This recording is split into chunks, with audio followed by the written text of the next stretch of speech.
Top quality और consistent performance के लिए सिर्फ सिल्वर पंप्स। टॉप क्वालिटी और कंसिस्टेंट परफॉर्मेंस के लिए सिर्फ सिल्वर पंप्स, नाम याद रखना।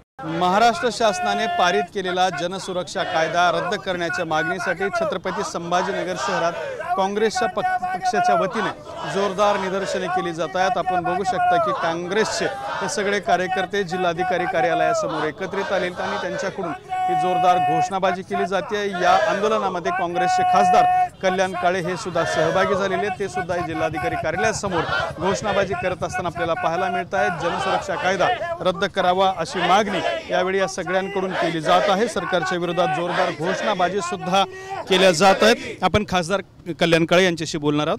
काळे साहेब, काय सांगाल, काय मागणी आहे? सर्वप्रथम मी या जनसुरक्षा कायद्याचा कडाडून जिल्हा काँग्रेस, शहर काँग्रेस आणि आमच्या सर्व काँग्रेस जनाच्या वतीने त्याचा कडाडून विरोध करतो। ही जनसुरक्षा जे विधेयक या सरकारने आणले त्याच्यात पहिल्यांदा त्यांचा हेतू शुद्ध नव्हता, परत JPCकडे पाठवलं, त्याच्यानंतर त्याला दुरुस्त करण्याचं नाटक केलं आणि दुरुस्त न करताच त्यात अनेक 12,000-12,500 लोकांचे त्याच्यावर आक्षेप आले होते। त्या आक्षेपाचं निराकरण न करता हे विधेयक घाईगर्दीमध्ये लोकसंख्येच्या आमदाराच्या संख्येच्या बळावर ते पास करण्यात आलं। त्याचा आम्ही या ठिकाणी जाहीर निषेध करतो। आणि सगळ्यात महत्त्वाचं, त्यांनी घोषणा करताना सांगितलं की मी डाव्या लोकांच्या विरोधात हे बिल आणलंय, मी ते डाव्या विचारसरणीच्या लोकांच्या विरोधात बिल आणतोय आणि म्हणून हे डावे लोक कोण, मग त्या 65 संस्था कोणत्या, संघटना कोणत्या, अशा वेगवेगळ्या वल्गना राज्याच्या मुख्यमंत्र्यांनी करावं। ही पहिली दुर्दैवानं वेळ आलेली आहे। सरकारच्या विरोधात जो कोणी आवाज उठवेल त्याला जेलमध्ये घालायचं हे विधेयक आहे खऱ्या अर्थाने विचार केला तर, एक भाग। आणि दुसरा भाग असा सगळ्यात महत्त्वाचा, तो म्हणजे हे विधेयक आणायचं आणि लोकांना धाक दाखवायचा, तू जर आमच्या विरोधात बोलला तर तुला जेलमध्ये घालू। हा काय धंदा लावलाय? पहिले ED, income tax, CBI, election commission अशा पद्धतीच्या लोकांच्या धाकात 2दा-3दा सरकार आणायचा प्रयत्न केला। 2-4 सरकारं फोडली, पुन्हा सरकारं जोडली। आता मला सांगा, डावा विचार म्हणजे कोणता हो? जो जनसामान्याच्या विरोधात आहे तो डावा विचार। मग जनसामान्याच्या विरोधामध्ये आमदारांनी बनियन आणि लुंगीवर येऊन, बनियन आणि टावेलवर येऊन एखाद्या हॉटेलच्या सर्वंटला मारणं, तो डाव्या विचाराचा आहे का? जर तो डाव्या विचाराचा असेल तर त्याला अटक का नाही केली? मग तो उजवा कसा झाला? त्याला अटकपूर्व जामीन करायचं काम नाही पडलं?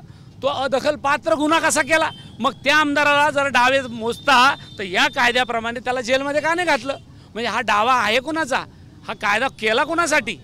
हा कायदा जर जनता जनार्दनाच्या कामाला येणार असेल तर त्या आमदाराला जेलात घालायला पाहिजे होतं। संजय गायकवाडला। आणि म्हणून माझा आपल्याला म्हणजे आपल्या माध्यमातून मला याप्रमाणे सरकारलाही विनंती करायची की हे विधेयक मागे घेतलं पाहिजे। जरी सभागृहामध्ये पास झालं असलं तरी मागे घेतलं पाहिजे। आणि जर हे विधेयक मागे घेतलं नाही तर आमची संघटना, पक्ष हा कोर्टात गेल्याशिवाय राहणार नाही।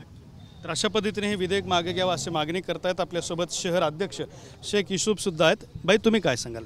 सगळ्यात अगोदर या जनसुरक्षा विरोध जे या भाजपची सरकारने आणलेली महायुतीच्या, त्याचा मी शहर जिल्हा काँग्रेस कमिटीतर्फे जाहीर निषेध करतो।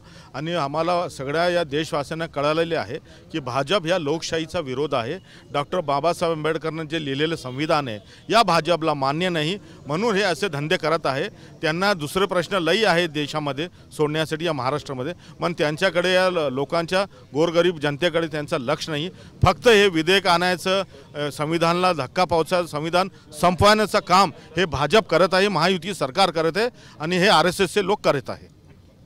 तर अशा पद्धतीने काँग्रेसच्या वतीने छत्रपती संभाजीनगर शहरात जनसुरक्षा विधेयकाचा विरोध केला जातोय। कॅमेरामॅन अमित ताडेसोबत दत्ता कानवटे, TV9 मराठी, छत्रपती संभाजीनगर।